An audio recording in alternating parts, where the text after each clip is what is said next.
Hi dears, ആദർശിൻ്റെയും നയനയുടെയും ഒരു super hit promo വിശേഷത്തിലേക്ക് എല്ലാവർക്കും സ്വാഗതം കേട്ടോ. നന്ദുവിന് SI സെലക്ഷൻ കിട്ടിയതും അതുപോലെ നയന് കമ്പനിയിലെ മെയിൻ ഡിസൈനർ ആയതും ഒക്കെ സഹിക്കാൻ പറ്റാണ്ട് നമ്മുടെ അനാമിക നിന്ന് ഇങ്ങനെ ആലോചിക്കുക, എന്തൊരു കഷ്ടമായത്, ഇവൾക്കൊക്കെ മുടിഞ്ഞ ഭാഗ്യമാണല്ലോ.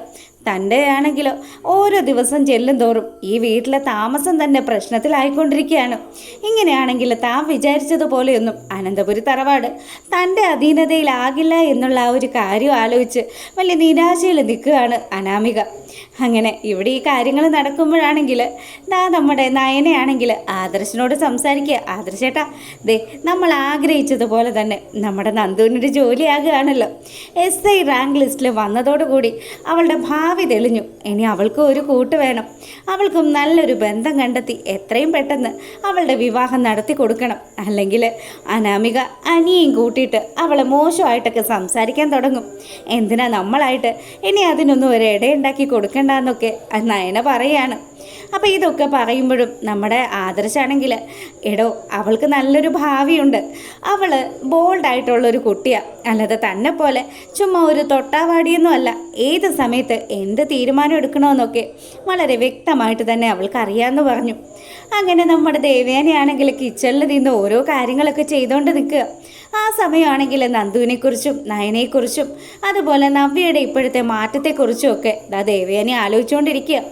അങ്ങനെ ഇതൊക്കെ ചിന്തിച്ചുകൊണ്ട് നിൽക്കുമ്പം തൻ്റെ മരുമകളും മരുമകളുടെ അനുജത്തിമാരും ഒക്കെ രക്ഷപ്പെടുന്നത് കണ്ടിട്ട് അനാമികയ്ക്ക് പിടിക്കുന്നില്ല എന്നുള്ള കാര്യവും ജലജയുടെ ആ ഒരു മുറുമുറുപ്പും ജാനകിയുടെ ആ ഇഷ്ടക്കേടും ഒക്കെ മനസ്സിലാക്കിക്കൊണ്ട് തന്നെയാണ് ദേവയാനി മുന്നോട്ട് പോകുന്നത്. അനാമികയാണെങ്കിൽ ഇതിനൊക്കെ ഒരു പരിഹാരം കാണണമല്ലോ. അതുകൊണ്ട് തന്നെ എന്തെങ്കിലും ഒരു വിദ്യ പ്രയോഗിച്ചില്ലെങ്കിൽ താൻ ആകെ മൊത്തം കിണ്ണത്തിലായി പോകുമെന്ന് മനസ്സിലാക്കിക്കൊണ്ട് തന്നെ അവൾ ആ ഒരു കമ്പനിയിലെ നയനയുടെ സ്ഥാനം എത്രയും പെട്ടെന്ന് തന്നെ തെറിപ്പിക്കാനുള്ള കാര്യങ്ങളൊക്കെ ഒപ്പിക്കാൻ പ്ലാൻ ചെയ്യുകയാണ്. അങ്ങനെ അതിന് വേണ്ടിയിട്ട് വർഷയെ കൂട്ടുപിടിച്ചാലോ, വർഷയാണല്ലോ ഇപ്പോൾ അവിടുത്തെ ഡിസൈനർ ആയിട്ടുള്ളത്. എന്തായാലും അഭിയെ സംബന്ധിച്ചിടത്തോളം അഭിക്ക് പ്രത്യേകിച്ച് കഴിവൊന്നും ഇല്ലാത്തത് കൊണ്ട് തന്നെ അഭിയെ ആരും വലിയ രീതിയിലൊന്നും ഗൗനിക്കുകയില്ല. വർഷയായിരിക്കും ബാക്കി കാര്യങ്ങളൊക്കെ കമ്പനിയിൽ ചെയ്യുന്നത്. അതുകൊണ്ട് തന്നെ ആ വർഷയെ പാട്ടിലാക്കണം. എത്ര രൂപ മുടക്കേണ്ടി വന്നാലും വർഷയെ തങ്ങളുടെ പറ്റലാക്കി കഴിഞ്ഞാൽ വർഷ പിന്നെ കമ്പനിയിലെ കാര്യങ്ങളൊക്കെ വേണ്ട വിധം കൈകാര്യം ചെയ്തോളും.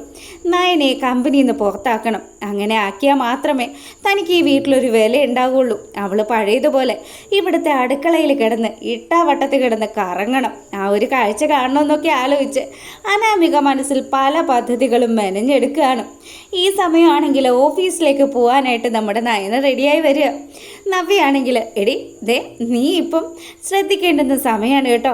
അതെന്താ ചേച്ചി എന്നോട് അങ്ങനെ പറഞ്ഞെന്ന് നയന തിരിച്ച് നവ്യയോട് ചോദിക്കുക. അത് കേട്ടതും നവ്യ പറയാൻ തുടങ്ങി, നിനക്ക് എന്തൊക്കെയോ ചില ക്ഷീണമൊക്കെ തോന്നുന്നുണ്ട്. എനിക്ക് എന്തോ ഒരു പോസിറ്റീവായിട്ടുള്ള സൈൻ തോന്നി തുടങ്ങി മോളെ.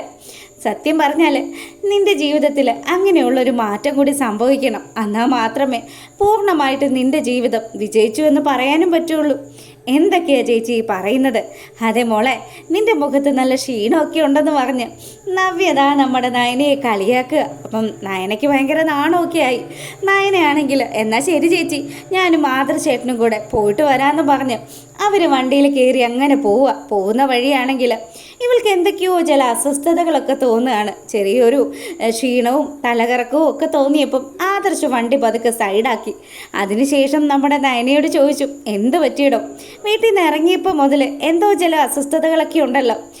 ഒന്നുമില്ല ആദർശേട്ടാ, എന്തായാലും നമുക്ക് ഓഫീസിലേക്ക് പോവാം. അങ്ങനെ നമ്മുടെ നയന ഓഫീസിലെത്തിയതും പവിത്രയാണ് അവരെ സ്വീകരിക്കുന്നത്.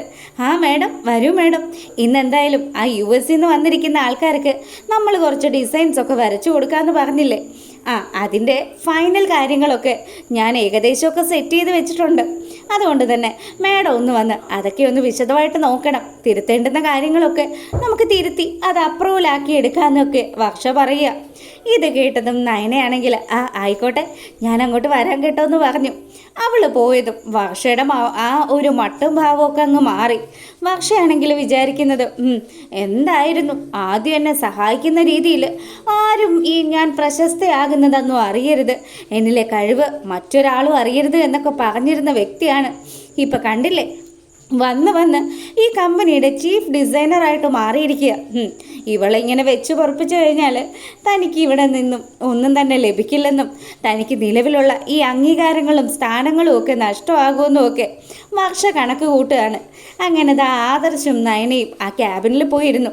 ആദർശ് നയനയോട് പറഞ്ഞു, തനിക്ക് കുടിക്കാനായിട്ട് വെള്ളം എന്തെങ്കിലും വേണോടോ, ജ്യൂസോ എന്തെങ്കിലും പറയണോ? വേണ്ട ആദർശേട്ടാ, ഞാൻ ഓക്കെയാണ്. പിന്നെ ദേ ഇതാണ് വർഷ വരച്ച് വെച്ചിരിക്കുന്ന ഡിസൈൻസ്. താൻ എന്തായാലും ഇതൊക്കെ ഒന്ന് നോക്കണം കേട്ടോ. ഇത് നോക്കിയിട്ട് താൻ തൻ്റെ രീതിയിൽ ചേഞ്ചസ് വരുത്താനുള്ളതൊക്കെ വരുത്തണമെന്നും പറഞ്ഞു. ആയിക്കോട്ടെ ആദർശേട്ടാ, ഞാൻ എൻ്റെ കഴിവിൻ്റെ മാക്സിമം നോക്കാം. എന്തായാലും ആദർശേട്ടൻ എവിടെയും വിജയിച്ച് നിൽക്കണം. അനന്തമൂർത്തിയുടെ കൊച്ചുമോനെന്ന് പറഞ്ഞാൽ ആരാ? മതിയോടോ മതി, താൻ എന്നെ ചുമ്മാ കളിയാക്കാനൊന്നും നിൽക്കണ്ട കേട്ടോ എന്ന് പറഞ്ഞ് ആദർശിതാ നമ്മുടെ നയനയെ തിരിച്ചൊന്ന് ട്രോള് കാണും. നയനയാണെങ്കിലോ നല്ല സന്തോഷത്തിൽ, നല്ല ശാന്തമായ അന്തരീക്ഷത്തിൽ അവിടെ ഇരുന്ന് ആ ഡിസൈൻസൊക്കെ പരിശോധിച്ചു. അപ്പം നയനയുടെ മനസ്സിലൊന്നും തൃപ്തി തരുന്ന രീതിയിലായിരുന്നില്ല അവൾ ആ ഒരു ഡിസൈൻസ് പ്രിപ്പയർ ചെയ്തിരുന്നത്. അതുകൊണ്ട് തന്നെ എല്ലാം മാറ്റി വരയ്ക്കാനുള്ള ഒരു നിർദ്ദേശം വർഷയ്ക്ക് കൊടുത്തതും ഓരോ ദിവസം ചെല്ലും തോറും ഇവളെൻ്റെ തലയിൽ കയറി ഇരിക്കുകയാണല്ലോ. ഇങ്ങനെയാണ് കാര്യങ്ങൾ പോകുന്നതെങ്കിൽ പിന്നെ ശരിയാവില്ല. എത്രയും പെട്ടെന്ന് ഇവൾ ഈ കമ്പനിയിൽ വരുന്ന വരവങ്ങ് അവസാനിപ്പിക്കണമെന്ന് വർഷ മനസ്സിൽ കാൽക്കുലേറ്റ് ചെയ്യുക.